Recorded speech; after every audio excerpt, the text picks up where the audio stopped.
Tara, samahan niyo ako.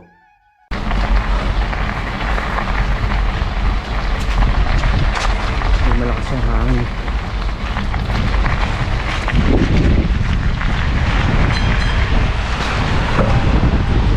Malakas pala yung hangin. Kala ko hindi malakas yung hangin. Pero yun.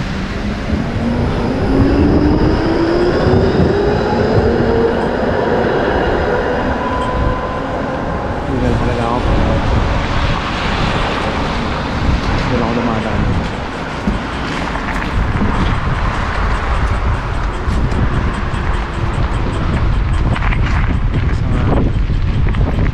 May bagyo sa atin sa Pilipinas.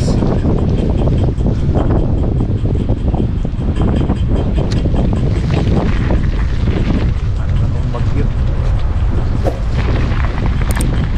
Kasi malamig yung hangin, tapos medyo may ulan-ulan ng kaunti, kaya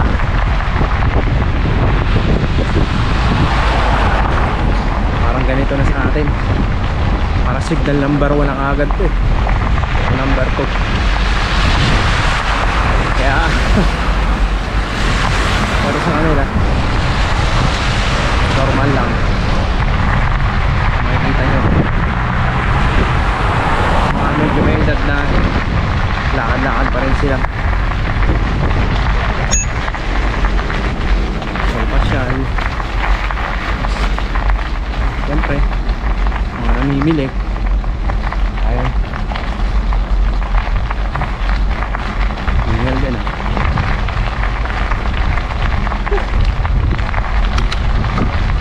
Pero kaya ka rin.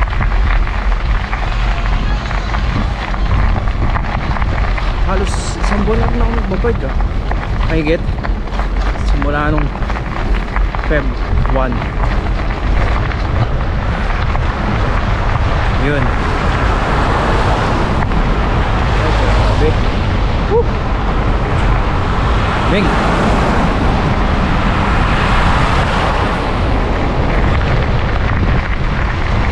So, kamusta kayo? Kamusta kayong lahat? Pero good thing yan. Ewan ko kung mag-uulan pa rin ng snow. So yun nga, good thing yan pagka nilinis yung mga bato-bato na yan. Hindi siya maalikabok pag naglinis sila. Pag tinanggal nila yan, saglit lang din naman sa kanila yan pag nilinis nila yan. Kasi hindi naman nila minamano-mano yan, kaya saglit lang din sa kanila pag nilinis nila. Yan, may mga ganyan silang mga maliliit, tapos may brush na malaki sa harap. Yan, yung mga ganyan sasakyan. Nakikita niyan, meron silang ganyan, parang may brush sa harap, tapos yun binabrush niya yung sahig para malinis yung mga bato-bato na yan, para matanggal yung mga bato-bato na yan. Sobrang saglit lang din nalinisin yan. Sobrang saglit lang din nalinisin pag gaya mga ganyan. Hindi naman sila nagtatagal.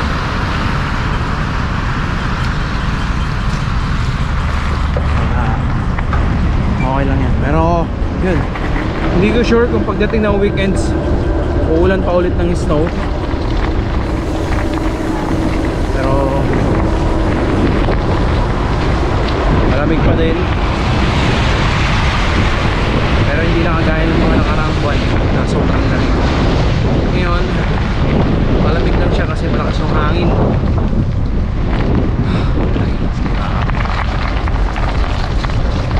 Masaya na rin ako. Buti na lang kahit papano yung jacket natin medyo waterproof. Pasok lang ako sa trabaho. Long day na naman tayo. Okay lang, 9 hours duty. Kahit nakakapagod eh, okay na din.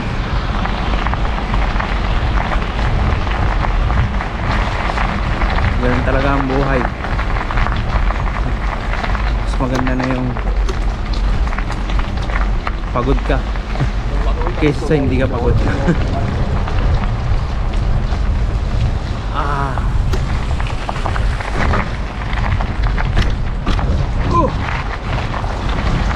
Grabe. Mas gusto ko lang gustuin ko ng pagod. Dito kasi yung trabaho dito is per hour or per oras. Per oras ang trabaho. Kalimitan ang bayad sa'yo per oras. 13 euro ka per hour. Siyempre mas mahaba yung oras mo, mas maganda. Pero binabalanse lang nila yun. Kung ang kontrata mo ay 90 hours in 3 weeks, yun lang din yung ibibigay sa'yo. Bigyan ka man nila ng sobra dun sa oras mo, babawiin din nila yun sa susunod na mga linggo. Kaya ayun. Ganun din, diba? So okay na din. At least meron kang extra day off. Time ka na makapagpahinga, mag-socialize sa mga kaibigan,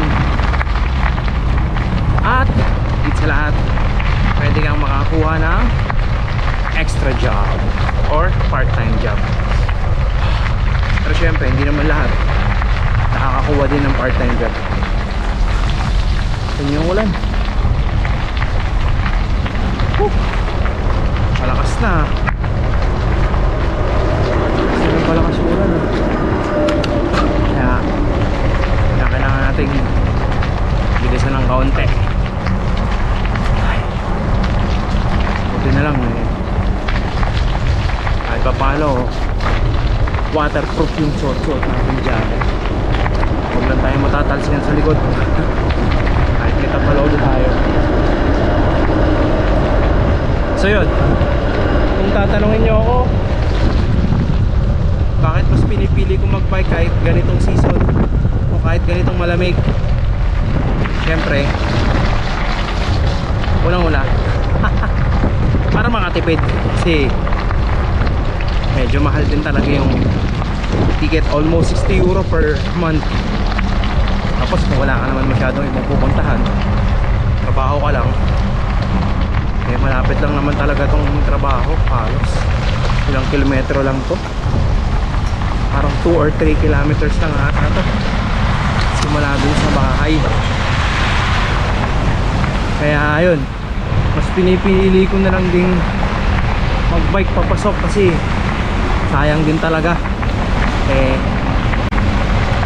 kalimitan naman bahay trabaho lang din ako, hindi na ako pumupunta pa kung saan saan, kaya mas okay na din. Mga tropa naman halos karamihan eh sa city lang nakatira. Kalimitan sa city lang nakatira, kaya hindi na rin ako pupunta sa ibang lugar. So pag yung mga special occasion, yan, pwede tayong pumunta sa bahay ng mga tropa yung medyo malalayo. Kaya kahit pa paano, yun, mapapabayad ka. Pero okay lang, at least makabisita man lang natin yung mga kaibigan natin sa mga lalayo. Diba? Pero yun nga, ngayon siyempre medyo busy, long day. Hindi tayo masyadong maalis. Mostly nasa bahay lang ako after ng trabaho. Ito niya naman, may mga naglalakad pa. Tsaka dito, tayo dun. Dito walang tricycle. Ayan, meron ganyan yung mga electric scooter na nirerentahan. Nakikita nyo yan. yung mga nakatumba na yan, nire-rentahan yan. Yan yung pinaka tricycle or isa pa sa transportation nila rito. Pero yun, nilalabas lang naman yan or nilalabas lang naman yan pagka yung ano na ganitong season, spring, autumn, hanggang autumn. Pero once na nag-start na yung snow, kasi medyo delikado na rin, hindi nakakayanin ng electric scooter, binabalik na nila or tinatago na ulit nila sa mga warehouse nila. Yun, tsaka to, bike.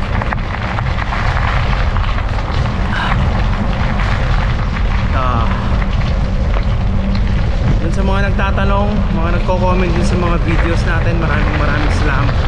And maraming salamat din isa sa numero 1 nating kaibigan, numero 1 nating supporter, si paring Louie, batchmate Louie. So maraming salamat sa iyo sa suporta mo. Isang malaking shout out sa iyo. Ito naman, grabe, umuulan. Maraming salamat sa suporta mo, Louie. Naway pagpalain ka pa ng kung may kapal.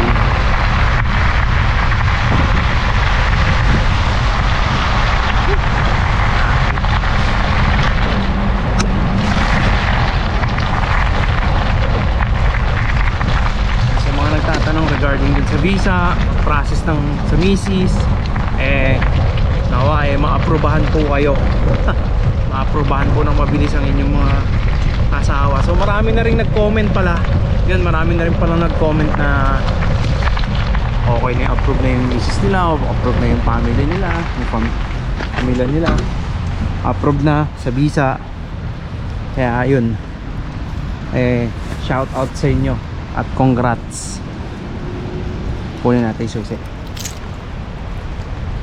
Yan. Sabi, umulan pa rin. Sana mamaya naumulan. So yun, sa mga na-approve na visa ng mga inyong misis, ng inyong mister, congrats po. Naway makarating po sila ng ligtas at maayos dito sa Finland. So yun, nandito na tayo sa parking. Muli maraming salamat. Maraming salamat sa inyo lahat, sa lahat ng mga nanonood, sa lahat ng mga subscribers natin, na lalo na yung mga nandito na rin sa Finland. Grabe. Medyo pagod din. Almost 17 minutes yung biyahe natin, or 16 minutes. So yun, maraming salamat sa inyo. Lagi niyong tatandaan, lagi lang natin pili maging masaya, walang tinatapakang tao. Tito Ditch TV out. Peace.